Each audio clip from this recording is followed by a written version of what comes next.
so the motor mounts finally came in. I'm really excited. They look really nice. Quick little look here. This goes to the engine block. And this goes to the frame. These are your bushings and your bolts. Grade 8. Really nice. Everything's labeled too. Only critique I have about these is that they're not powder coated. You're paying a premium price and they don't come powder coated. I understand that these are already a direct fit. They bolt straight in. They've been tested and all, so you're paying for that. But on the website, it looks like they're coming powder coated, so kind of need to read the fine print. That's on me. Let's get them painted. So before I paint these, I do want to show you guys one thing real quick. They are two different sides. The engine does sit offset to the passenger side factory, so they decided to continue to do that.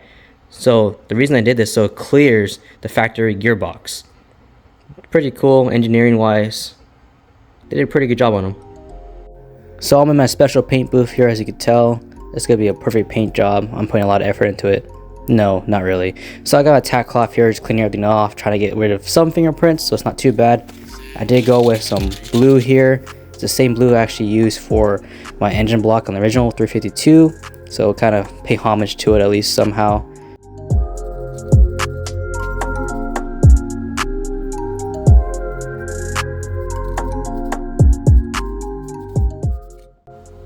So here's the motor mounts. Painted them dark blue to protect from rust. Nothing too crazy. Came out alright. For our backyard paint job, rattle can, I'll take it. Here's a 5.0 right here. Just gotta replace these things right here. These stock motor mounts. These gotta go. Those are ugly anyway, so let's get it done.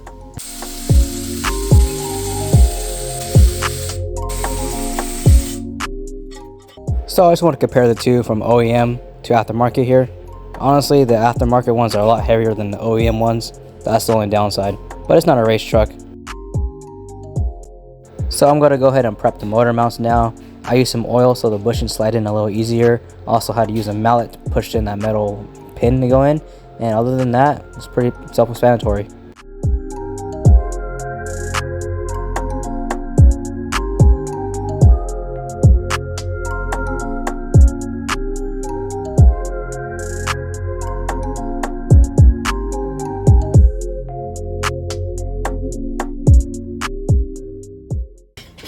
The moment I've been waiting for, here's the money shot. Ah, there she is, right next to blue.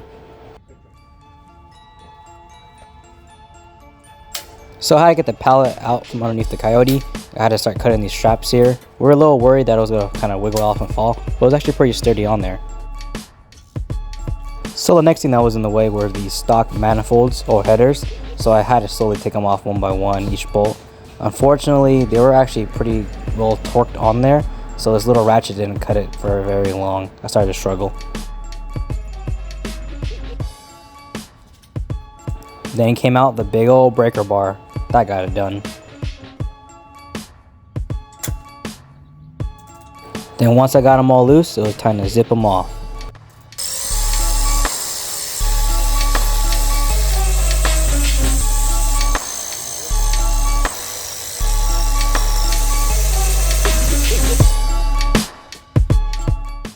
Only problem, that was only one side.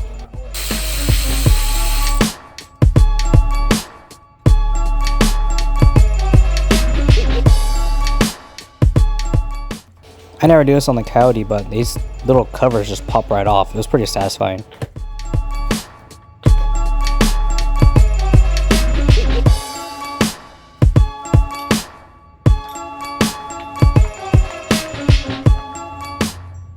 So I was all ready to go and raise this Coyote in the air. I was looking forward to it, but unfortunately I found out real quick these bolts for this webbing here are a little too small, little holes. They won't fit the exhaust manifold bolts, which I was planning on using to raise up the Coyote. So I kind of was stuck in a little position here where I was like, what are we gonna do? This is the only way that I had planned to raise the Coyote.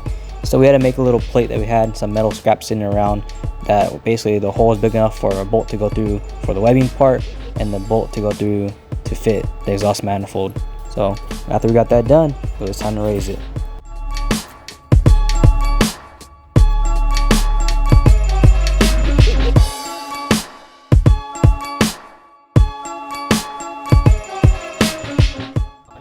So we didn't want to raise the Coyote up all the way quite yet. We just wanted to get the pallet out of the way. So I decided to unscrew these little 2x4s here to get it out of the way. They just kind of wedged in the Coyote so it doesn't fall left or right. Once we get those out of the way, we get the pallet out of the way.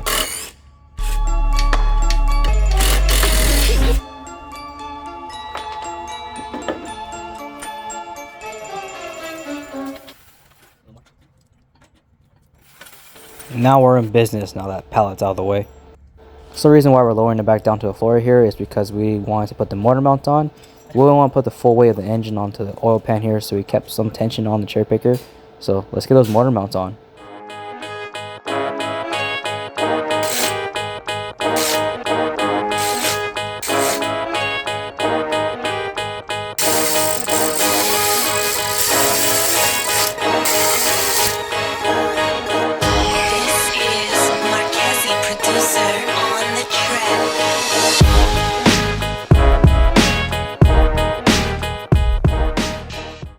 So I really don't know why I was standing there acting like I was going to catch the engine.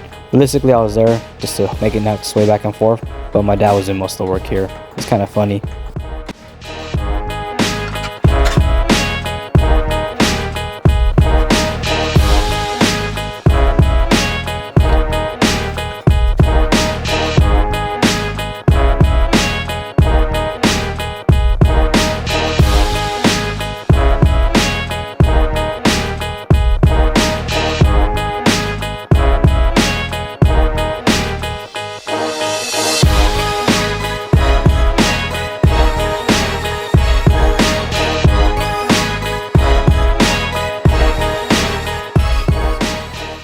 So while I was trying to get it in there, making sure I didn't hit nothing, my sister got some funny pictures of me climbing around, making sure everything lined up here.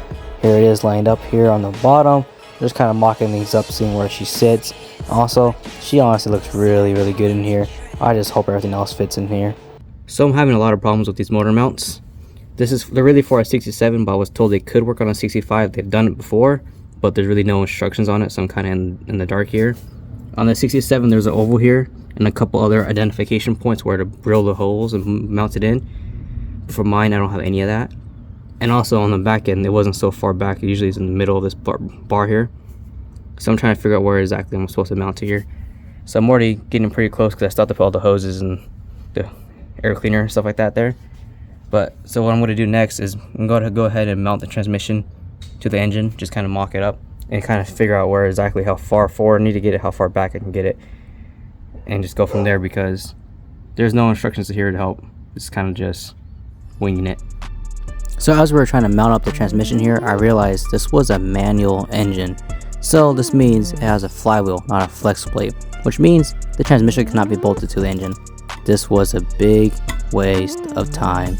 Unfortunately, I did not have the correct flex plate on me, so I just kind of have to pray and hope that the transmission can be bolted later on where the engine sits. Just kind of wing it here. Hopefully it works. So we decided to make the engine mount sit as far back as possible so the engine sits further into the cab, which is better for engine swaps. So just here marking up the holes here, going to punch them and drill them. Let's get it done.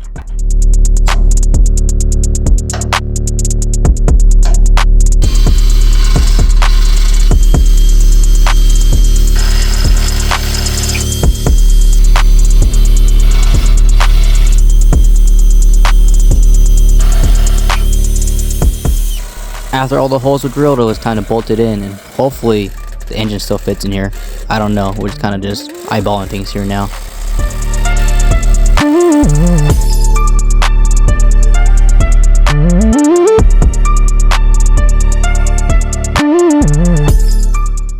So after a little bit of fighting, we got the engine to sit in there nicely.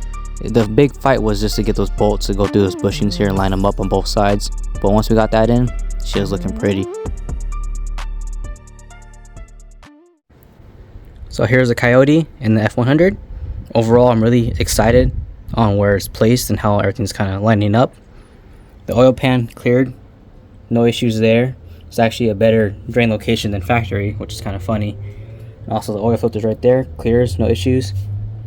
Hopefully the exhaust manifolds fit, the headers, with no issues. We'll find out. Got the gearbox right here on the other side. Looks like it has it looks like it has more room than here. So if these fit, I'm pretty sure those will fit. Only time will tell.